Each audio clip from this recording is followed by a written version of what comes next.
మెగానెట్ TV. America కోట్లాది మంది ఒక కళ. దశాబ్దాల కష్టం తర్వాత పొందే ఆ గ్రీన్ కార్డు, ఆపై వచ్చే అమెరికా పౌరసత్వం జీవితకాల సౌఫల్యంగా భావిస్తారు. కానీ ఒక్కసారి సిటిజన్ అయిపోతే ఇక తిరుగులేదనుకుంటే పొరపాటే. ఇప్పుడు అమెరికా ప్రభుత్వం తీసుకున్న ఒక సంచలన నిర్ణయం లక్షలాది మంది న్యూట్రలైజ్డ్ సిటిజన్స్ వెన్నులో వణుకు పుట్టేస్తుంది. ఏప్రిల్ 23, 2026న వెలువడిన ఈ వార్త ఇప్పుడు ప్రపంచవ్యాప్తంగా ఉన్న వలసదారులో పెను తుఫాను సృష్టించింది. అసలు మీ పౌరసత్వాన్ని వెనక్కి తీసుకునే అధికారం ప్రభుత్వానికి ఉందా? ఈ కొత్త ఆపరేషన్ ఎవరిని టార్గెట్ చేస్తుంది?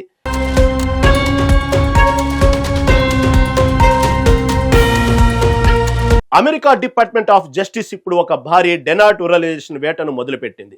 నిన్నటి వరకు పౌరసత్వం ఉన్న వారిని కూడా ఇప్పుడు అనుమానితుల జాబితాలోకి చేరుస్తుంది.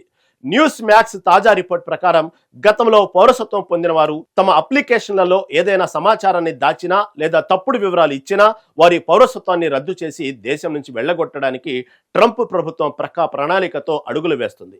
ఇది కేవలం క్రిమినల్స్ కోసమే కాదు, చిన్న చిన్న సాంకేతిక లోపాలు ఉన్న వారిని కూడా వదలబోనంటుంది.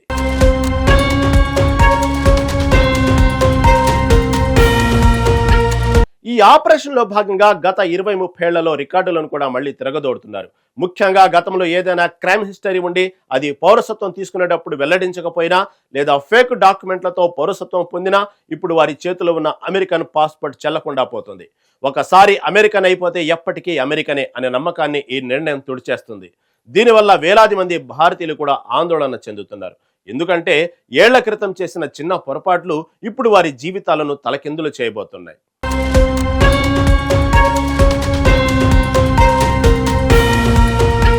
ట్రంప్ ప్రభుత్వం ఈ చర్యను నేషనల్ సెక్యూరిటీ కోసమని సమర్థించుకుంటుంది.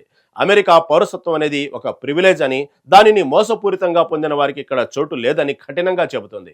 అయితే మానవ హక్కుల సంఘాలు మాత్రం దీనిని రాజకీయ కక్ష సాధింపుగా అభివర్ణిస్తున్నాయి. ముఖ్యంగా ఎన్నికల ముందు వలసదారులపై ఇలాంటి దాడులు చేయడం ద్వారా ఓటర్లను ఆకర్షించే ప్రయత్నం చేస్తున్నారని విమర్శలు వస్తున్నాయి. ఇటు నరకం వంటి వ్యాఖ్యలు, అటు పౌరసత్వం రద్దు, ఇవన్నీ చూస్తుంటే వలసదారుల పట్ల ట్రంప్ వైఖరి ఎంత కఠినంగా ఉందో అర్థమవుతుంది.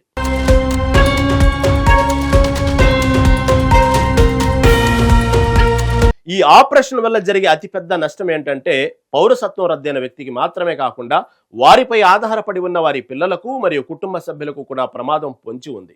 ఒక వ్యక్తి సిటిజన్షిప్ పోతే వారు డిపోర్టేషన్ ఎదుర్కోవాల్సి వస్తుంది. అంటే దశాబ్దాల పాటు అమెరికాలో ఇల్లు వాకిలి నిర్మించుకున్న వారు అకస్మాత్తుగా ఏమీ లేని వారైపోతారు. ఇప్పటికే కోర్టులో దీనిపై కేసులు ఫైల్ అవుతున్నాయి. మరి ఈ చట్టపరమైన యుద్ధంలో గెలుపు ఎవరిదో చూడాలి.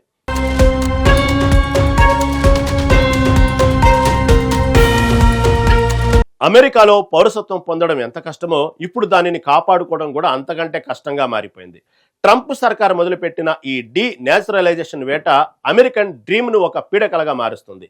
ఈ పరిణామంపై మీ స్పందన ఏంటి? తప్పు చేసిన వారి పౌరసత్వాన్ని రద్దు చేయడం సరైనదేనా, లేక ఏళ్ల క్రితం జరిగిన పొరపాట్లను ఇప్పుడు తవ్వి తీయడం అన్యాయమా? కింద కామెంట్ సెక్షన్లో మీ అభిప్రాయం తెలియజేయండి.